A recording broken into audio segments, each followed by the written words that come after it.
Akhila guna nidano yomu nindo agandawa Wana midi padana wandanyadana niketam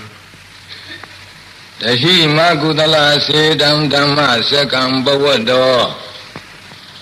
Dhammadula mabi kandam vandaniyam namami Akhila guna nidano yomu nindo agandawa Wana midi padana wandanyadana niketam Dahi magudala sedam dhamma sakam bhavado Dhammadula mabi kandam vandaniyam namami Akhila guna nidano darira dhamma nathana we Shidamya odong kong ding gong do Gong long phe pyong bwe chung nya Suyong di ne ya li phit tormu ba be tha tho Yo mu ning do agarika sa ti apya mu ni mya yi Ubya parame thong lu sway phit tormu tho a chin Myat Swa Bhuya ko ro myat ti Dinyadanam ko mu nalong thong pa long ko saung thong hnit kwat thama bhat hu Amyat chanda myat yata phint Akha chain chuang gong se khandi yahanda thakhin Piseka Buddha shin tu myat do yi Niketam inga nga ya pi song lat ta phint King wa pyo aung san ni nyang li shwe chang do ta phwe li phit ba be tha tho Niketam inga nga ya pi song lat ta phint King wa pyo aung san ni nyang li shwe chang do ta phwe li phit ba be tha tho Iti padana wang Bhuya Piseka Buddha Ariya do Agata kwang mu kong kin ma Nyi apyin do ta sinya Pathabya talin nyi apyin ma kong kin do pyan taya Mingala thuti thamudi phint Iti padana nama ju ti thu tho amyi li phit ba be tha tho Thu tho amyi li shi ba be tha tho Wanang migata ongya gong tamo bhime do do Upagandawa taya chin phet pin sawat do ko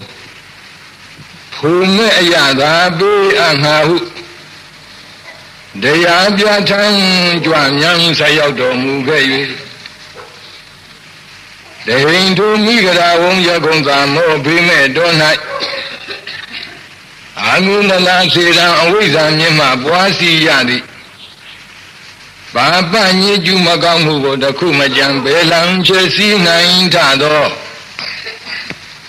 Dhamma sekam dhamma sajja dedana myat thu taya u ko Bhavanto li se phit se ho myat tormu khe le bi Bhavanto du ni bhikkhawe anta pavasitena na devi dabba asa phya yue Dedana shwe mo khwe ga jo lye sway phyo ywa thon tormu khe le bi Adulan darira gong dhamma gong do Nain bong yu ki tu ma shi tha Aduliya Jesu gong athu do nen chi ju lauk long pi song tormu ba be tha tho Wa pi song tormu tho chang la kaung Abhi kandam Bhatinda lakhana tita nu pi shu ma nyi do phint Myin li myin ke thabbe shun pyo Hnit myo chin ko li phit se tormu that be tha tho Wa thabbe shun pyo Hnit myo chin ko phit se tormu that tho chang la kaung Dhammu nindam agarika sa ti apya mu ni mya yi Ubya parame thong lu sway phit tormu tho tho Myat Swa Bhuya ko Vandaniyam lu min na min jama min do Wasin u dai shi nyot khai ti ko ခံထိုက်သည့်ကျေးဇူးရဟန်းအစရှိသောဂုဏ်အထူးတို့နှင့်ချီးကျူးလောက်လုံးပြည့်စုံတော်မူပါပေထသောဝါပြည့်စုံတော်မူသောကြောင့်၎င်းဓမ္မနိန္ဒံအာဂါရိကစသည့်အပြမုဏီများ၏ဥပြပရမေသုံးလူဆွေဖြစ်တော်မူသောထိုမြတ်စွာဘုရားကိုနမမိမင်္ဂလာစရဏလည်းဥဇဝေကြည်စွာကိုရောပူဇော်မြတ်နိုးတုံးပါလျို့၍ရှိခိုးဥညွတ်ပါဤမြတ်စွာဘုရား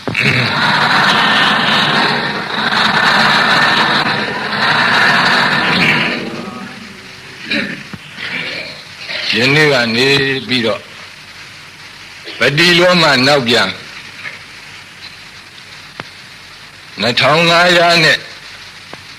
45နှစ်ကိုလွန်ပြီးတော့အောက်မေ့ကြည်စမ်းမှာလွန်ခဲ့တဲ့2545ခုနှစ်ဤအချိန်မှာဓမ္မစကြာတရားဥဟောတဲ့အချိန်ပဲလို့စိတ်ထဲမှာအောက်မေ့ထားကြ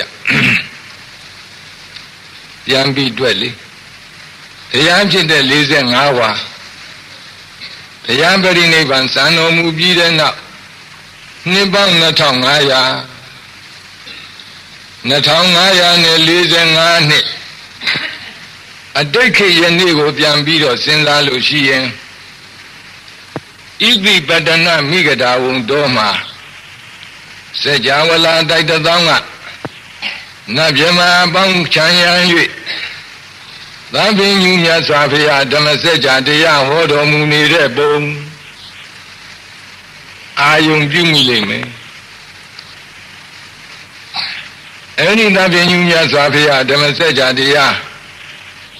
ဟောတော်မူခဲ့တဲ့ကျေးဇူးကုံအာယုံပြုပြီးကြီးညိုနိုင်ရန်ဆိုပြီးတော့မဟာနမကာရကျမ်းမှာစောစောကရွတ်ပြတဲ့ပဏာမဂါထာကိုရေးသားထားခဲ့တယ်ဒါဖြင့်ကောင်းပြီအဲ့ဒီဓမ္မစကဘဝတ္တနာသုတ်တံကိုဒီကနေ့ညဟောကြစို့ဓမ္မစကြာအခါတော်နေ့မှာဓမ္မစကြာတရားကိုနာကြစို့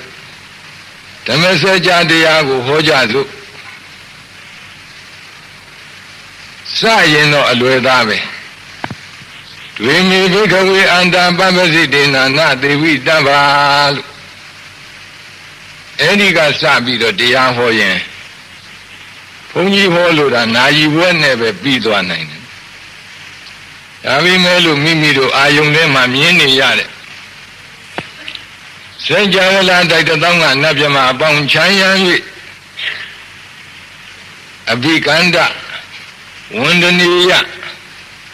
အတုလိယဂုံကျေးဇူးတို့နဲ့ပြည်စုံတော်မူတဲ့သဗ္ဗညုမြတ်စွာဘုရားဣတိပတ္တနာမိဂရာဝံတော်ကိုဘဲကကြွလာရတော့အခြေအမြင့်နဲ့တကွသိကြစမ်းပါအဲ့ဒီလွန်ခဲ့တဲ့2545ခုနှစ်ယနေ့မှပြန်ပြီးတော့ရေးလိုက်လို့ရှိရင်ဖြင့်2545ခုနှစ်အကြမှာကဆုံကားပြည်နေ၌သဗ္ဗညုမြတ်စွာဘုရားဘုရားဖြစ်တော်မူခဲ့တယ်ကဆုံကားပြည်နေဘုရားဖြစ်တော်မူပြီးတဲ့နောက်မဟာဗောဓိပန်လင်အောက်မှာပဲ9ရက်ပတ်လုံးသတင်းသုံးတဲ့အချိန်ပိုင်းကိုတော့ပန်လင်ကသတ္တာဟာလို့ခေါ်တယ်အဲ့ဒါကိုဝိနိမဟာဝကကျမ်းမှာတော့ဒေနသမယေနဗုဒ္ဓဘဂဝါ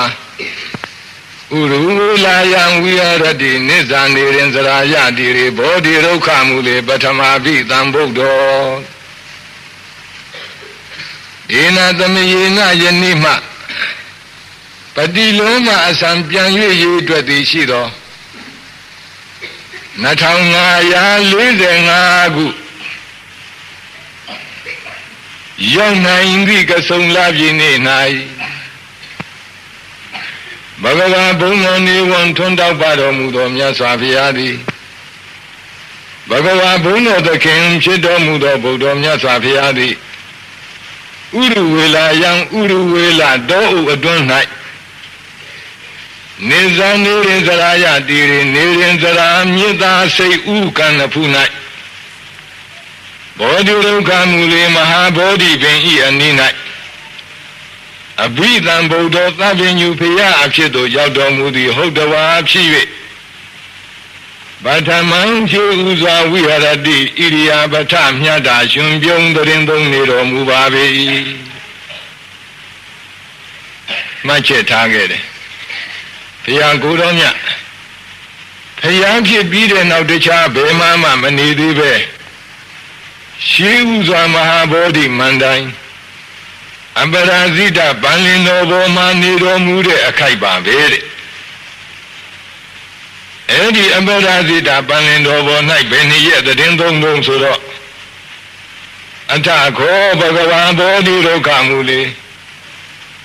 ဗန္တဟံဧကပန္လင်ကေနနိတိတိဝိမု ക്തി ဒုက္ခပတိတံဝေတိထာခောဒုက္ခ၌ဘဂဝါဘုံတော်နေဝန်ထွန်းတောက်ပါတော်မူသောမြတ်စွာဘုရားသည်ဘောဓိဒုက္ခမူလေမဟာဘောဓိပင်ယံအပရာဇိတဝဇီရောသနာပလင်မြန်တဲ့၌သတ္တဟံခွန်းရပလုံးဝိမု ക്തി ဒုက္ခပတိတံဝေတိအရဟတဖို့ချမ်းသာကိုခံစားတော်မူလျက်သတ္တဟံခွန်းရပလုံးနိတိတတိဧကပန္လင်ကေနတခုဒီသောတင်ပလင်ဖြင့်နိတိတတိနေတော်မူ၏ဣရိယာပုမပြောင်းမဲ့မဟာဗောဓိပင်အောက်မှာပဲ9ရက်ပတ်လုံးဖလသမဘချမ်းသာခံစားပြီးတော့နေတော်မူပါတယ်အဲ့ဒီလိုဖလသမဘခံစားဖလသမဘချမ်းသာခံစားရင်နေတော်မူရာကအကြာကာလဘာကုနှလုံးသွင်းတော်ဆိုတော့အထခောဘဂဝါရတ္တိယပထမံရန္တိယပထမယာမံပဋိစ္စသမုပ္ပါဒံအနုလောမပတိလောမမနတာကာတိအထခောထို့သို့ပန္လင်္ကတတ္တဟဝေတရင်သုံးနေတော်မူသောအခါကာလ၌ဘဂဝါဘုန်းတော်သခင်ဘုရားရှင်ကိုယ်တော်မြတ်သည်ရန္တိယကဆုံလပြီကျော်တရက်ကဆုံလပြီကျော်တရက်အထွတ်တရက်နေ့မြင့်ကာလ၌ပထမယာမံပထမယံအခါကာလပတ်လုံးပဋိစ္စသမုပ္ပါဒံပဋိစ္စသမုပ္ပါတရားတော်မြတ်ကိုအနုလောမပတိလောမံသံဃာဝုအဖြစ်အလျောစွာ၎င်းသံဃာဝုပြတ်ပုံကိုဖော်ပြသောအားဖြင့်၎င်းမနာတာကာတိနှလုံးသွင်းတော်မူခဲ့လေပြီဘယ်လိုနှလုံးသွင်းတော့ပဋိစ္စသမုပ္ပါဒ်မှာလာတဲ့အတိုင်းအဝိဇ္ဇာပစ္စယသင်္ခါရသင်္ခါရပစ္စယဝိညာဏံဝိညာဏပစ္စယနာမရူပနာမရူပပစ္စယသလာယတနံသလာယတနာပစ္စယဖတ်သောဖတ်တပစ္စယဝေဒနာဝေဒနာပစ္စယတဏ္ဏတဏ္ဏပစ္စယဥပါဒနာဥပါဒနာပစ္စယဘောဘဝပစ္စယဇာတိဇာတိပစ္စယဇရာမရဏံလောကပရိဒေဝဒုက္ခဒေါမနတုပါယတာသံဘဝန္တိဧဝမေတ္တကေဝလတဒုက္ခခန္ဓတသမုဒယောဟောတိလို့အနုလုံအဖြင့်ပဋိစ္စသမုပ္ပါဆင်ញင်တာပတိလောမအဖြင့်ပဋိစ္စသမုပ္ပါဆင်ញင်ပုံကအဝိဇ္ဇာယတွေဝအသေသဝိရာဂနိရောဓသင်္ခါရနိရောဓသင်္ခါရနိရောဓဝိညာဏနိရောဓဝိညာဏနိရောဓနာမရူပနိရောဓနာမရူပနိရောဓသလာယတနာနိရောဓသလာယတနာနိရောဓဖတ်တနိရောဓဖတ်တနိရောဓဝေဒနာနိရောဓဝေဒနာနိရောဓတဏှာနိရောဓ ဒါနနိရောဓဥပါဒနာနိရောဓဥပါဒနာနိရောဓဘဝနိရောဓဘဝနိရောဓဇာတိနိရောဓဇာတိနိရောဓသရမရဏံသောကပရိဒေဝဒုက္ခဒေါမနတုဘာယတာနိရုဇံတိဧဝမေတ္တကေဝလတ္တဒုက္ခခန္ဓတနိရောဓဟောတိအများအားဖြင့်သရမရဏသောကပရိဒေဝလို့ဆဲပြီးတော့ဆိုတတ်တယ်နော်သရမရဏသူတင်မဲ့တခါရရမှာအဲ့ဒီလိုပဋိစ္စသမုပ္ပါကိုအနုလုံးပတိလုံးဆင်ញင်တော်မူခဲ့တယ်ဒါဖြစ်ရင်မြတ်စွာဘုရားဆင်ញင်တော်မူဖို့ရန်တရားတွေအများကြီးရှိပါလျက်ကနဲ့ဘာပြုလို့ပဋိစ္စသမုပ္ပါကိုသာသဗ္ဗညုမြတ်စွာဘုရားဆင်ញင်တော်မူရတော့အကြောင်းရှိတယ်သဗ္ဗညုမြတ်စွာဘုရားမဟာဝဇီရဝိပဿနာအလုပ်လုပ်တော်မူတဲ့အခါသာဝကတို့ဤဝိပဿနာနဲ့ဘုရားသဗ္ဗညုဤဝိပဿနာအလုပ်မတူကြဘူးဘုရားသဗ္ဗညုဝိပဿနာအလုပ်လုပ်တော်မူတဲ့အခါသမ္မာသမ္ဗောဓိအရဟတမေဉာဏ်သဗ္ဗညုတဉာဏ်ရဖို့ရန်ဝိပဿနာအလုပ်မဟာဗောဓိပင်ရင်းမှာအာထုတ်တော်မူတဲ့အချိန်တုန်းကခန္ဓာနဲ့အာထုတ်ခဲ့သလားအာယတနနဲ့အာထုတ်ခဲ့သလားဓာတ်အပြင်အာထုတ်ခဲ့သလားသစ္စာအပြင်အာထုတ်ခဲ့သလားဣန္ဒြေအပြင်အာထုတ်ခဲ့သလားအဲ့ဒီလားဘယ်လားမှမဟုတ်ပါဘူးဘယ်နည်းနဲ့အာထုတ်ခဲ့တယ်လဲလို့ဆိုတော့ပဋိစ္စသမုပ္ပါအနေနဲ့အာထုတ်ခဲ့တယ်ဘုရားကိုယ်တော်မြတ်မဟာဝဇိရဝိပဿနာဉာဏ်တော်အနေနဲ့ယုံနံတရားတွေကိုလက္ခဏာရင်တင်၍သုံးသပ်တော်မူတဲ့မဟာဝဇိရဝိပဿနာဉာဏ်တော်ဤအာယုံကပဋိစ္စသမုပ္ပါအင်္ဂါ12ပါးဘယ်လိုများနှလုံးသွင်းလို့စัจ java လာတိုက်ပေါင်းဂတိတသိမ့်သည်သဗ္ဗညုမြတ်စွာဘုရားတို့ရဲ့အာနာခိဖြစ်ခဲ့တယ်အဲ့ဒီစัจ java လာတိုက်ပေါင်းဂတိတသိမ့်ကစัจ java လာတိုက်တိုက်မှတတ္တဝါတယောက်တယောက်ကိုရွှေဉဏ်တော်နဲ့ယူခဲ့တယ်ဒီတော့တတ္တဝါပေါင်းဂတိတသိမ့်ရခဲ့အဲ့ဒီတတ္တဝါတယောက်တယောက်ကိုမှတတ္တဝါအနေနဲ့မထားတော့ပဲအဝိဇ္ဇာသင်္ခါရဝိညာဏယုတ်တလာယရဏဖတ်တဝေဒနာတဏှာဥပါဒံဘဝဇာတိဇရာမရဏရေလို့တခွဲပြီးပဋိစ္စသမုပ္ပါစေထဲချလိုက်တဲ့အခါအင်္ဂါ12ပါးပဲရှိတယ်အဲ့ဒီအင်္ဂါ12ပါးမှအလွတ်ပုဂ္ဂိုလ်ရဲ့တတ္တဝါရဲ့လူရဲ့နတ်ကယ်မြမရဲ့လို့မရှိဘူးတဘာဝဓမ္မကိုစစ်စစ်သာပင်ညူမြတ်စွာဘုရားအလောင်းတော်ရဲ့ရွှေဉဏ်တော်နဲ့ဝေဖန်ကြည့်လိုက်တဲ့အခါပဋိစ္စသမုပ္ပါအင်္ဂါ12ပါးပဲတရားသားတွေ့ခဲ့တယ်အဲ့ဒီတွေ့တဲ့တရားသားပေါင်းဟာစัจ java လာတိုက်ကြတဲ့တသိမ့်မှတတဝါတယောက်တယောက်လင်ပဋိစ္စသမုပ္ပါအင်္ဂါ12ပါး12ပါးစီရတဲ့အတွက်ဝိပဿနာတင်၍ရှုဖို့ရန်ဂတိတသိမ့်ကိုဒီတတဝါတသိမ့်ရခဲ့အဲ့ဒီတတဝါပေါင်းဂတိတသိမ့်မှတယောက်တယောက်လင်ပဋိစ္စသမုပ္ပါအင်္ဂါ12ရ12ရစီတရားသာရလို့စัจ java လာတိုက်ပေါင်းဂတိတသိမ့်ကိုတီးပြီးတော့12ပန်းနဲ့မြောက်တော့ဂတိပေါင်း1သန်း2သိန်းရခဲ့တယ်ဘုရားအလောင်းတော်မဟာဝဇီရဝိပဿနာဉာဏ်ဖြင့်တင်၍ဆင်းရဲတော်မူဖို့ရန်အဝိဇ္ဇာပေါင်းဂတိတသိမ့်တ င်္ခါရဘောင်္ဂရေတသိဝိညာဉ်ဘောင်္ဂရေတသိနာယုတ်ဘောင်္ဂရေတသိသာလာယရဏဘောင်ဖတ်တာဘောင်ဝေဒနာဘောင်တဏှာဘောင်ဥပါဒံဘဝဇာတိဘောင်ဇရာမရဏဘောင်္ဂရေတသိစီရခဲ့တော့ဂတိဘောင်တသန်း2သိန်းရှိခဲ့တယ်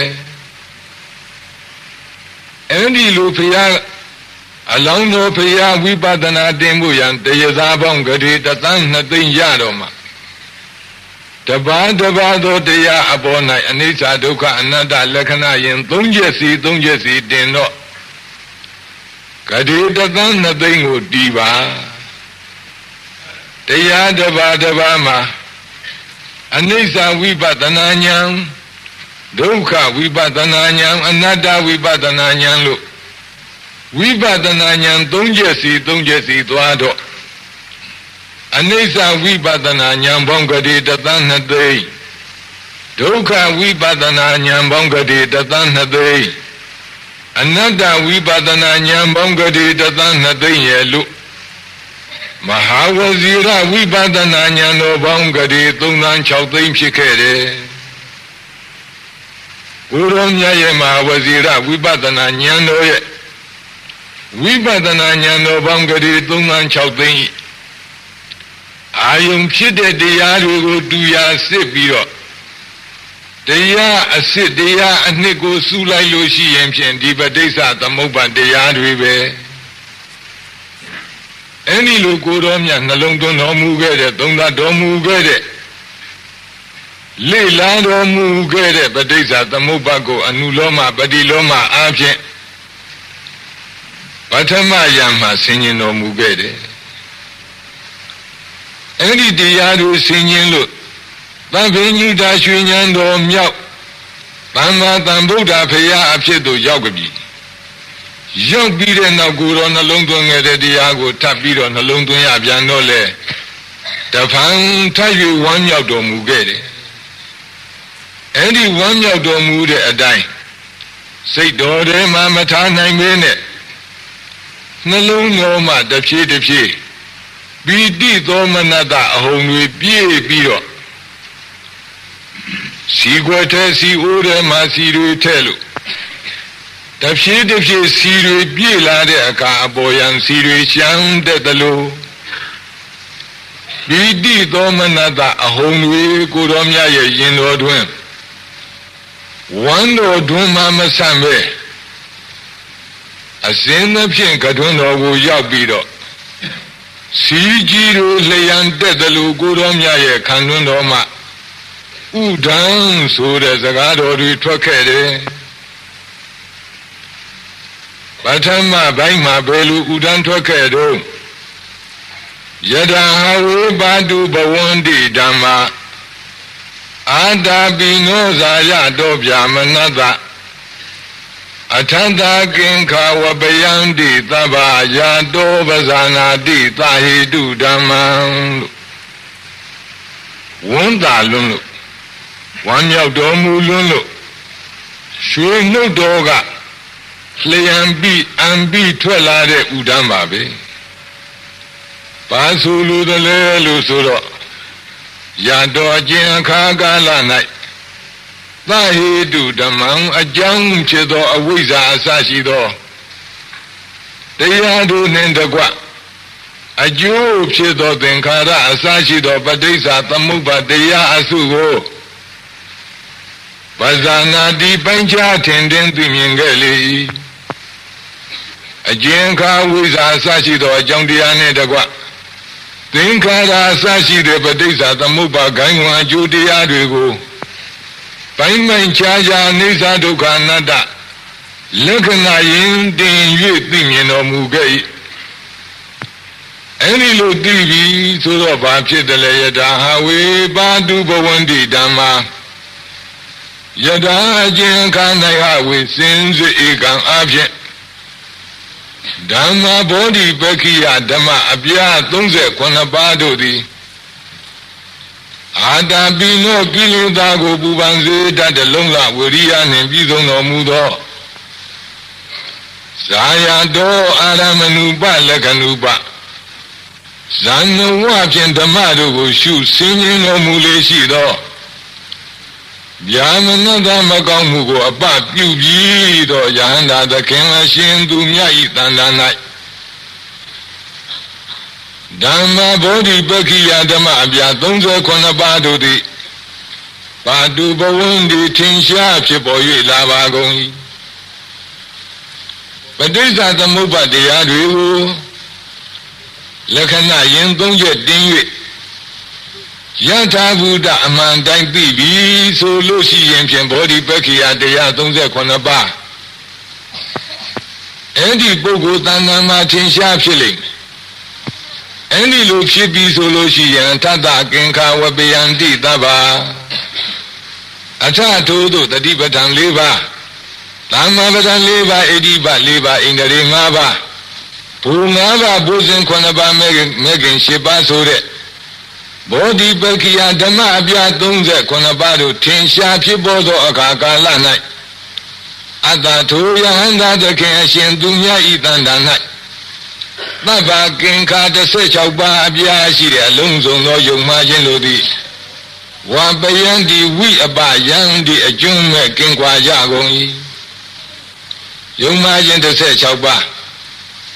ထိုအခါကြပြီကင်းပြီလို့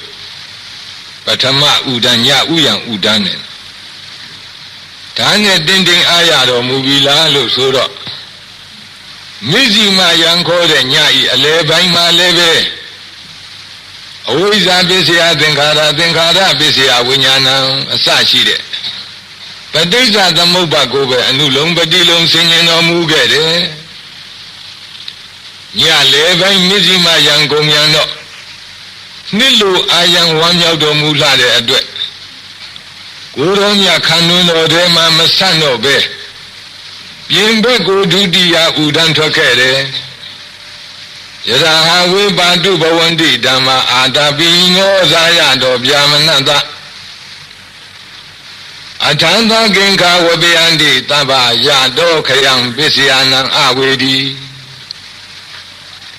အကြောင်းတရားတို့ရဲ့ကုံရာဖြစ်တဲ့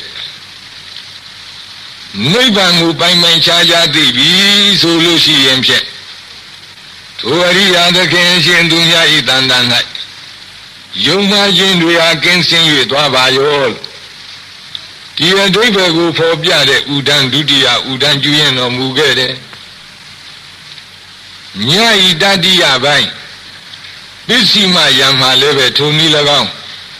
ပဋိစ္စသမုပ္ပါကိုပဲအနုလုံးပတိလုံးဆင်းရဲတော်မူခဲ့တယ်ထင်းနေတာကတော့အနုလုံးဆိုရင်အဝိဇ္ဇာပစ္စယသင်္ခါရအဝိဇ္ဇာကြောင့်သင်္ခါရဖြစ်တယ်သင်္ခါရပြီးဝိညာဉ်ပြီးနာယုတ်သလာယတနာဖတ်တာဝေဒနာတဏဥပါဒံဘဝဇာတိတရာမရဏအဲ့ဒီလိုသွားတာကိုအနုလုံးမှတ်ပြီးတော့နောက်ပြန်ဇာတိတရာမရဏသရမရဏကအကျိုးဇာတိကအကြောင်းဇာတိကအကျိုးဘဝကအကြောင်းဘဝကအကျိုးဥပါဒံကအကြောင်းဥပါဒံကအကျိုးတဏှာကအကြောင်းလို့အဲ့ဒီလိုနောက်ပြန်လာတာကိုပฏิလုံးလို့ခေါ်တာမဟုတ်ဘူးအခုနေရဘယ်ဟာကိုအနုလုံးဘယ်ဟာကိုပฏิလုံးခေါ်တော့တန်တရားဆက်မပြတ်လဲနေတာဖော်ပြတဲ့အဝိဇ္ဇာပစ္စယသင်္ခါရသင်္ခါရပစ္စယဝိညာဏံအစဧဝမေတ္တကေဝလတ္တဒုက္ခခန္ဓတသမုဒိယောဟောတိတိုင်အောင်သောစကားရဟာသံဃာဆက်ဒီဟုသောပဝတ္တတရားဤ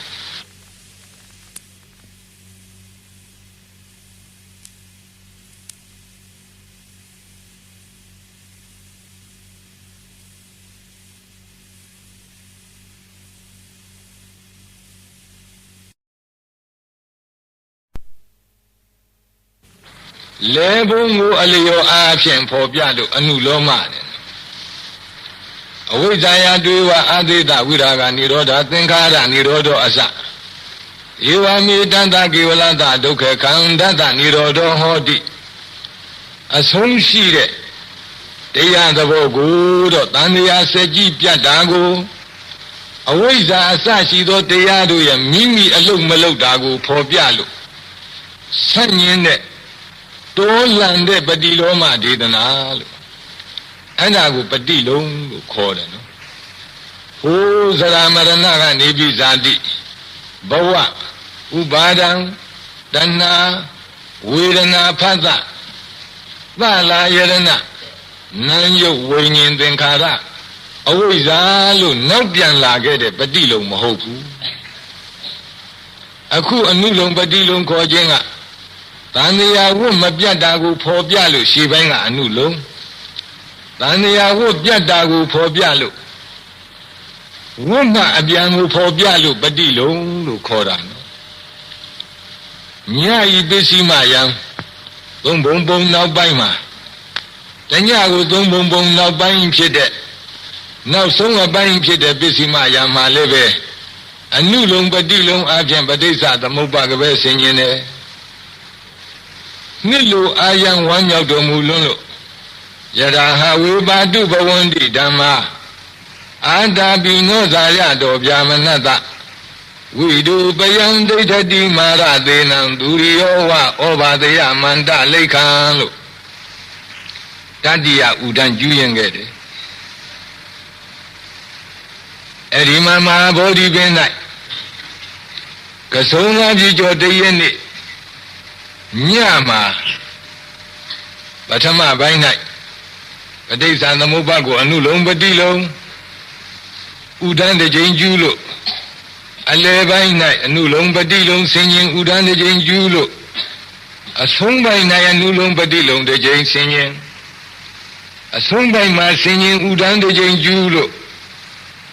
ကဆုံငါးပြည်ကျော်တည့်ရက်နေ့လွန်မြောက်နောက်ရက်ညမှာတော့ဖလသမဘတ်နဲ့နေ9ရက်တိုင်တိုင်ဖလသမဘာချမ်းသာဖြင့်တရင်သုံးနေတော်မူတော့နတ်တွေမြမာတွေတချို့သောနတ်မြမာတွေကဘုရားကိုယ်တော်မြတ်မှာဘုရားအဖြစ်ပြုတတ်တဲ့တရားတွေများကြံသေးလို့လားမဟာဗောဓိပင်မှမထသေးဘူးလို့ယုံမှားတန်တရားရှိကြတဲ့နတ်တွေမြမာတွေတချို့အတွက်ယမိုက်ပြာဒိဟာခေါ်တဲ့ရေမိအစုံတကုပြာဒိဟာကို9ရက်မြောက်မှာပြတော်မူခဲ့ပြပြီးတော့မဟာဗောဓိပင်မှာအရှိမြောက်တော့ဧတံခေါ်တဲ့အရာကနေပြီးမဟာဗောဓိပင်ဘက်ကိုကြည့်ပြီးတော့မမိတ်တော်မျက်စိတော်တို့ဖြင့်9ရက်ကြည့်ပြီးတော့ဖလသမဘချမ်းသာကိုခံစား၍နေတဲ့9ရက်ကိုတော့အနိမိတတတ္တာလို့ခေါ်တယ်အဲ့ဒီအနိမိတတတ္တဟမှာလည်းပဲဖလသမဘချမ်းသာကိုမပြတ်ဝန်ဆံတော်မူခဲ့တယ်အနိမိတတတ္တဟကိုနောက်အခါ၌အနိမိတစေတီရလို့မဟာဗောဓိနာမတည်၍ထားခဲ့တယ်အနိမိတတတ္တဟ9ရက်လွန်မြောက်လို့နောက်9ရက်ကြာတော့မဟာဗောဓိပင်နဲ့အနိမိတကုန်းတို့ရဲ့အကြာအရှိအနောက်လူလာတုံးခေါက်ဇင်းညာလျှောက်ရ9ရက်ကြွသွားတဲ့9ရက်ကိုတော့စင်္ကမတတ္တဟာလို့ခေါ်တယ်အဲ့ဒီစင်္ကမတတ္တဟာမှာလည်းပဲ9ရက်ပတ်လုံးလူလာတုံးခေါက်ဇင်းညာလျှောက်တော်မူပြီးတော့ကာလဖလသမဘာချမ်းသာနဲ့နေတော်မူခဲ့တယ်အဲ့ဒီဖလသမဘာချမ်းသာဖြင့်9ရက်ဇင်းညာလျှောက်ပြီးနေတော်မူပြီးတဲ့နောက်စတုထမြောက်ကြတော့မဟာဗောဓိပင်မှာအနောက်မြောက်တော့စီမာကြတဲ့ယရနာကရနံအိမ်မှာအဘိဓမ္မာတိဟုသောတရားယရနာတွေကိုဆင်ញင်တော်မူခဲ့တယ်ယရနာကရနံအိမ်မှာအဘိဓမ္မာဒေသနာတော်ကိုဆင်ញင်တော်မူတဲ့9ရက်ကိုတော့ယရနာကရတတ္တဟာလို့ခေါ်တယ်အဲ့ဒီမှာဓမ္မသင်္ကနီပါဠိတော်ကိုဆင်ញင်တော်မူတဲ့အခါသဗ္ဗညုတရွှေဉဏ်တော်ကျက်စားတော်မမူလောက်လို့နှလုံးတော်သွေးတော်မကြည်သေးဘူးတဲ့ဝိပင်ကျမ်းဆင်ញင်တဲ့အခါထုံနည်း၎င်းဓာတုကထာပုဂ္ဂလပညာကထာဝတ္ထုယမိုက်အဝပိဓမ္မာ6ကျမ်းကိုဆင်ញင်တော်မူတဲ့အခါသဗ္ဗညုတရွှေဉဏ်တော်နဲ့တရားသဘောနဲ့ဉာဏ်တော်ကွန်မြူးကျက်စားလောက်တဲ့အခြေအနေသို့မရောက်သေးတဲ့အတွက်သွေးတော်စသည်မကြည်လင်းခဲ့သေးဘူး ကိုယ်တော်မြတ်မှရောင်ချီတော်တွေမထွက်ခဲ့သေးဘူးပဋ္ဌာန်းတရားတော်ရောက်လို့ခုနှစ်ဆင့်ရောက်ဖြစ်တဲ့အနန္တနေရာသမန္တပဋ္ဌာန်းအဘိဓမ္မာကျမ်းကိုသုံးသဆင်ញင်တော်မူတဲ့အခါကြတော့မှကိုယ်တော်မြတ်ရဲ့တန်တမ်းမှာသွေးတော်တွေကကြည်လင်သွေးတော်တွေကြည်လင်တဲ့အတွက်ယူပကာယမှရောင်ချီတော်တွေ6ပါးဟာတဖိတ်ဖိတ်ကွန်မြူတော်မူခဲ့တယ်အဲ့ဒီကွန်မြူတော်မူတဲ့အကြောင်းကိုမဟာဝိသုဒ္ဓရာမဆရာတော်ဘုရားကြီးကတော့ဂါထာတွေအပြည့်အစုံအဖြစ်သဗ္ဗနရန္တိဝန္ဒနာဂါထာဆိုပြီးတော့ရောင်ချီတော်6ပါးဘုရားရှိခိုးဂါထာအနေနဲ့အပြည့်အစုံရေးခဲ့တယ်ဒါပေမဲ့လို့ကောင်းလို့ရာရာကိုသာဓမ္မဂတိကဆရာတော်များကသုံးဆွဲကြတယ်သုံးဆွဲပြီးတော့အဲ့ဒီထဲကရွတ်အကောင်းဆုံးဆိုတဲ့ဂါထာတစ်ခုကိုဓမ္မဂတိကဆရာတော်တွေကအသုံးအဆွဲပြုကြတယ်မဟာဝိသုဒ္ဓရာမဆရာတော်ဘုရားကြီးမူလရေးသားထားတော်မူခဲ့တုန်းကတော့အကြောင်းနဲ့အပြည့်အစုံပါပဲအလုံးဓမ္မဂတိကအရှင်သူမြတ်တွေသုံးလို့ဆွဲလို့ကောင်းလို့သုံးဆွဲရွတ်ဖတ်တော်မူကြတာကတော့နီလာယောနီလဌာနေပိတောဓာတာသလောဟိတာဓမ္မာဓမ္မာတုမင်းစိတ်ဓာနေခမိန်တုပဗန္တရာလို့အဲ့ဒီဂါထာလေးတစ်ပုဒ်နဲ့ပဲတရားတစ်ပွဲတော့ပြီးအောင်ဟောလိုက်တာပဲဒါပေမဲ့လို့ညာလေးအံညာလေးရောက်အဲ့ဒီလိုဆိုတာလို့နော်ပထမမဟာဝိသုဒ္ဓရာမဆရာတော်ဘုရားကြီးရေးသားတော်မူခဲ့တဲ့အရင်အတိုင်းပဲဉာဏ်သိကြပါစို့စေထေနယရဏဂရသတ္တဟဝေအဘိဓမ္မာ9ကျမ်းပဋ္ဌာန်းဒေသနာတော်ကိုဆင်ញင်တော်မူတဲ့သဗ္ဗညုမြတ်စွာဘုရားကိုတော်မြတ်မှယူပကာယအစိမ့်မှနီလပိတလောဟိတဩဒါဒမင်းစိတ္တပပတရဆိုတဲ့ရောင်ချီတော်6ပါးတရိပ်ရိပ်တဖွာဖွာကွန်မြူနေတာကိုစိတ်ကအာယုံပြုပြီးတော့ထားသတော်ဘုရားကြီးရေးသားတော်မူတဲ့ပါဠိအနဲ့အဲ့ဒီအတန်တို့ဘုန်းကြီးကရှိကနေရွတ်အဲ့ဒီအတန်နောက်စိတ်ကရောက်ပြီးတော့အဲ့ဒီအတန်တွေကအနဲ့တွေကိုညံထဲမှမြင်အောင်ဗုဒ္ဓနုတ္တိကုံနှလုံးထုံကြလေတန္တတတ္တဟမေဇမိနာထောယောတတ္တသမ္မတိဘန္တဝသမန္တာပဋ္ဌာနံဩဃသံလပတိတရာတန္တတတ္တဟမေဇမိနာထောယောတတ္တသမ္မတိဘန္တဝသမန္တာပဋ္ဌာနံဩဃသံလပတိတရာနာထောလူသုံးမျိုးတို့ကိုယ်စားရတဆူဖြစ်တော်မူပါပေသောယောတထာအကျဉ်သဗ္ဗညုမြတ်စွာဘုရားကိုတော်မြတ်သည်တန္တတတ္တဟမေဇမိပန္နိစင်္ဂအမုံရဟုတတ္တဟခုနလီနောစာလီဝဲချက်လေပွေချာယရဏဂရတတ္တဟ၌တန္တတတ္တဟမေဇမိပန္လင်္ဂတတ္တဟအနိမိတတတ္တဟစင်္ကမတတ္တဟရတနာဂရတတ္တဟအဇဘာလာတတ္တဟမုံစလိန္ဒတတ္တဟရာဇာယရဏတတ္တဟဟုတတ္တဟခုနလီနောဇာလီဝဲချက်လေပွေချာယရဏဂရတတ္တဟ၌တတ္တဒံဝိဒါလကာယပဋ္ဌံအဘိဓမ္မာ9ကျမ်းတို့ကိုတတ္တဓမ္မသင်္ကနိဝိဘိန္ဓာတုကထာပုဂ္ဂလပညာကထာဝတ္ထုယမိုက်ပဋ္ဌံအဘိဓမ္မာ9ကျမ်းတို့ကိုသမ္မတိကအလီလီဖြစ်ခဲ့ညီသာပါရမီဖုံးစီအတီရီကြောင့်နိုင်ရှိမဲရှင်းနေနေမွေသိမ်းဒေစိန်ပြောထုသဗ္ဗညုဖြင့်ရှေးရှုတတ္တသုံးသဆင်ញင်တော်မူလေပြီတရာထုသို့သုံးသဆင်ញင်တော်မူသောအခါကာလ၌ သမန္တပဋ္ဌာနံယူဇနာပေါင်း8400နဲ့ဝမ်းဆောင်တာရောက်တောင်ပတ်ခွေသမုတ်ရည်တဲ့အနေကျေဝမ်းဤဆုံးစံဤသမန္တပဋ္ဌာန်ကြံကြီးတို့ဘန္တဝါညာရင်တော်လျောက်အစဉ်ရောက်၍ညာနံကလီလီဖြစ်ရညီသာပါရမီဖုံးစီအတီရီကြောင့်နိုင်ရှိမဲ့ရှင်းနေမွေသိမ့်ဒီစိန်ပြောထုသဗ္ဗညုတာရွှေဉာဏ်တော်မြတ်သည်ဩကာသံမြူတုကျစားကစားခွင့်ကိုလည်းပတိရတော်မူလေ၏ယောဇနာနံတတယာမောပင်စတိမိရာပင်ကလောကိလောကသံသမုဒ္ဒေဝကံပိရေလပတိယထာယထာပမတံတုအပြိုင်ပြု၍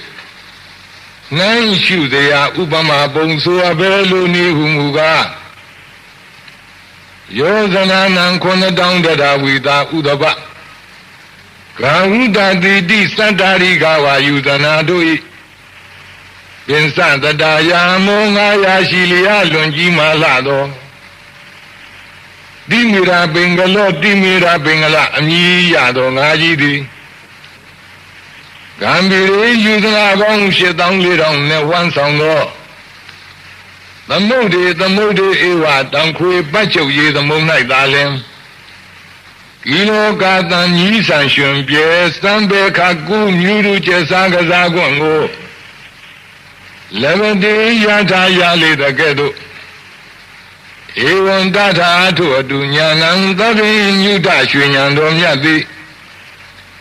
သမန္တပဋ္ဌာနံအနန္တနေယသမန္တပဋ္ဌာန်ကြံကြီးတို့ဘန္တဝါဉာဏ်ရင်တော်ကိုရောက်အစဉ်ရောက်မှသာလင်ဩကာသံမြူတုကျစားကစားခွင့်ကိုလည်းပတိရ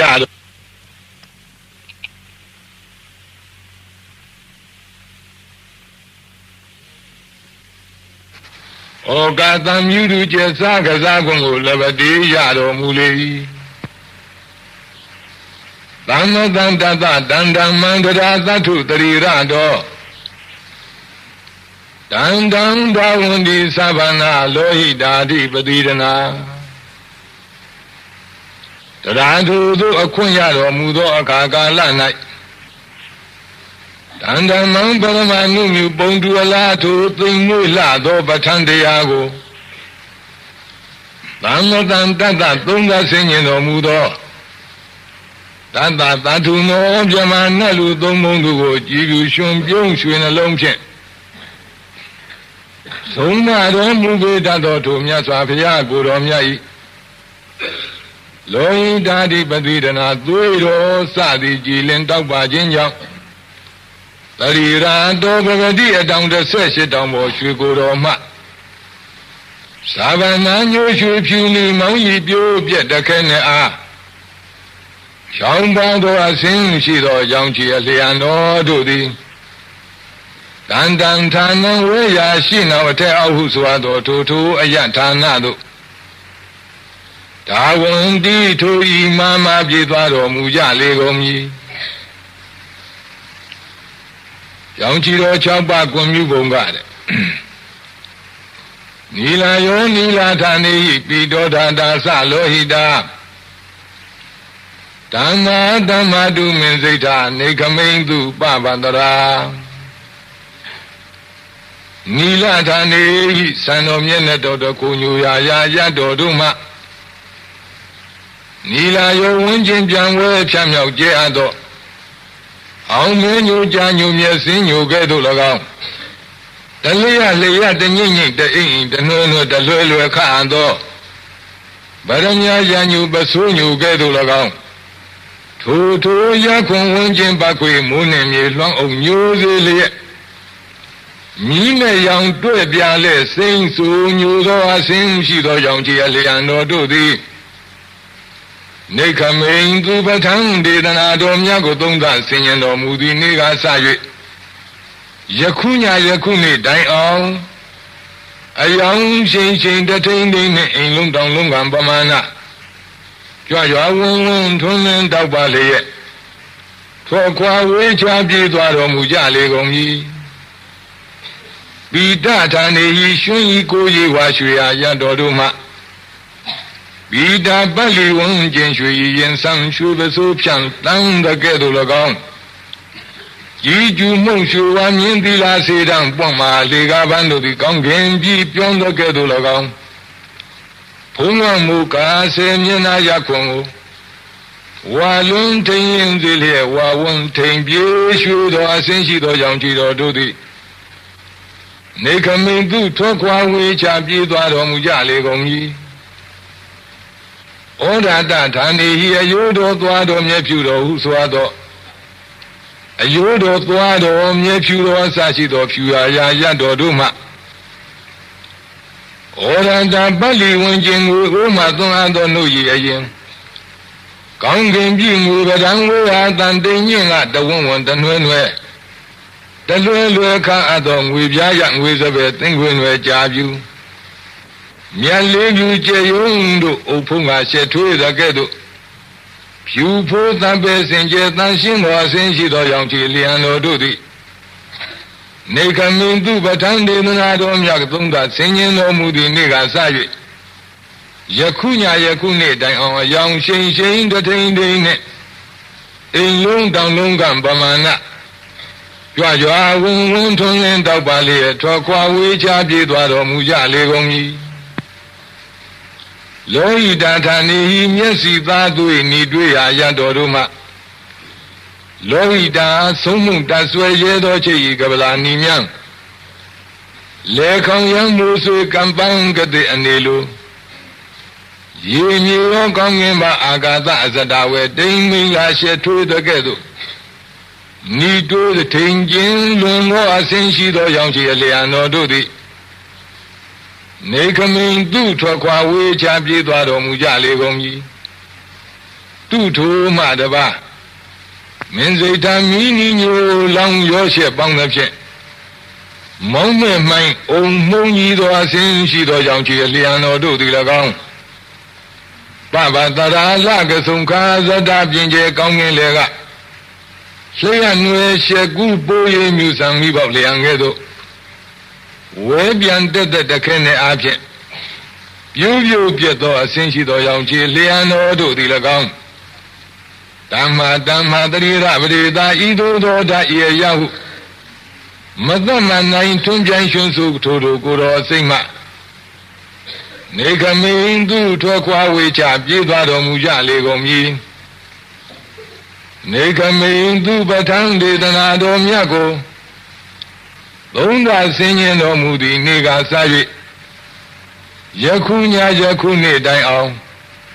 အယောင်ရှိန်ရှိန်တထိန်နေနဲ့အိမ်လုံးတောင်လုံးကပမာဏကြွာကြွာဝန်းဝန်းထွန်းလင်းတောက်ပါလျက်ထွက်ခွာဝေးချပြေးသွားတော်မူကြလေကုန်မည်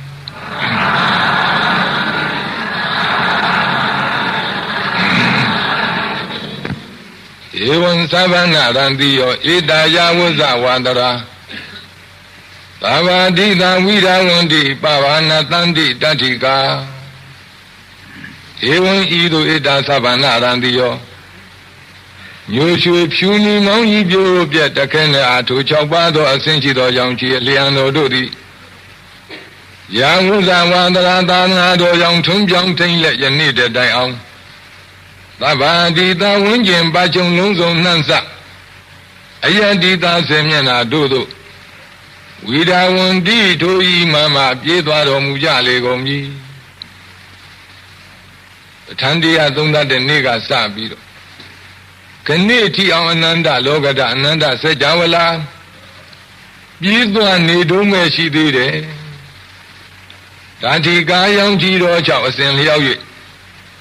ရောက်လေရာရာပရိလာပင်ဥယျင်ဗိမာန်လာစားရှိသောထိုရ၌တည်ကုန်သောပပလက်စေကြောင်းဖြင့်တောင်းစက္ကဝါထွန်းနိုင်ပါသာဗျမနမင်းသာသူတို့၏ကိုရောင်ဖုံးရောင်ကစားရှိသောအကြောင်းတို့သည်နာတန်တီဒေစိန်ကွယ်ကင်းမထွန်းလင်းနိုင်သဖြင့်ဒေစိန်ပဲရှင်းမထွန်းလင်းနိုင်သဖြင့်ကွယ်ကင်းပြေပြောက်ကြရလေကုန်၏ယနေ့တိုင်ရောင်ချီတော်တို့ကွန်မြူးလျက်ရှိနေတော့ရောက်လေရာဒေသမှာပရိသာပင်ဥယျင်ဗိမာန်စားရှိသောထိုအယဌာနဝဲ ရှိရင်းစွဲအယောင်တွေကိုရောင်ကြည်တော်တွေကလွှမ်းမိုးပြီးတော့သွားတဲ့ပုံအာယုံပြုနိုင်ပါစေအဲ့ဒီလိုရောင်ကြည်တော်တွေရဲ့အရင်အနှစ်ဖြစ်တော်မူတဲ့သဗ္ဗညုမြတ်စွာဘုရားကိုယ်တော်မြတ်ကိုလည်းရှိခိုးနိုင်ပါစေလို့ဣတိသဗ္ဗနာရံသိတ္တာအင်္ဂိရသောတိနာမသောလောကေပတ္ထတာကုဏန္တံဝန္ဒေဗုဒ္ဓံနမတိယံဣတိဧဝံယထာဥဒ္ဒနေနာချင်းချင်းဆိုအပ်ပြီးသောနေရာဖြင့်သဗ္ဗနာရံသိတ္တာ6ပါးသောအစဉ်ရှိသောရောင်ခြည်အလျံရှိတော်မူသည်အဖြစ်ကြောင့်နာမသောလွန်ကဲထူးမြတ်ဂုဏ်တကကြောင့်ရတော်မူအပ်သောအထာနုဂတအမည်တော်အားဖြင့်အင်္ဂိရသောတိအင်္ဂိရတဟု၍လောကေလောကသုံးရဘုံသုံးတတ်၌ပဋ္ဌတာကုဏံကြေညာအောက်ထက်ပြန်တဲ့ကြော်သောကျေးဇူးတော်ဂုဏ်တော်နှင့်ပြည့်စုံတော်မူပါပေထသောဝါပြည့်စုံတော်မူသောကြောင့်၎င်း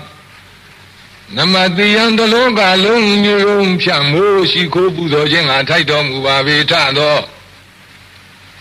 ဗုဒ္ဓံသဗ္ဗညုဗုဒ္ဓအမည်ရသည်လောကထွဋ္ဌာသဗ္ဗညုမြတ်စွာဘုရားကိုဝန်ဒီဝန်ဒါမိသတ္တော်ရှိရင်သုံးလူရှင်ထင်တယ်မှန်ရည်ယုံကြည်ကျင့်ခြင်းသာရှိန်ဖြင့်ဥနေညွတ်ကတုံးဝလျိုး၍ရှိခိုးပါဤမြတ်စွာဘုရား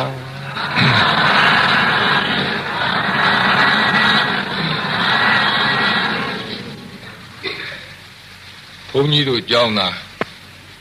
တောင်ဘက်မြောက်ဘက်ကချောင်းနေများသလားအောင်မေးတယ်ဓမ္မယုံကြီးတဲ့လေချောင်းကြီးတယ်ပဲမနှဲပဲဖို့ရမှာပဲဟုတ်လားမပြအောင်ရွတ်နေတဲ့ဘုန်းကြီးကချောင်းမစိုးရဘူးသူတို့ကကြီးတယ်စိုးနေဒကမာကြီးတို့တော့ဒီတရားနာပရိသတ်တွေတော့ဘယ်လိုကောင်းတယ်လဲဆိုတော့ခဏခဏသာဓုအလိုက်ခိုင်းတဲ့ဘုန်းကြီးနဲ့ကောင်းတယ်ဓမ္မသူတို့ချောင်းမစိုးအားမယ်ဘုန်းကြီးကမန္တလေးကဒကာကြီးတွေကိုမန္တလေးကဒကမာကြီးတွေပေါ်ဂုံဖော်မလို့အောင်းမိတယ်ဘယ်လိုလဲဆိုတော့ဘုန်းကြီးမန္တလေးတရားဟောတဲ့အခါကြပြီဆိုလို့ရှိရင်မန္တကြီးတစ်ခုလုံး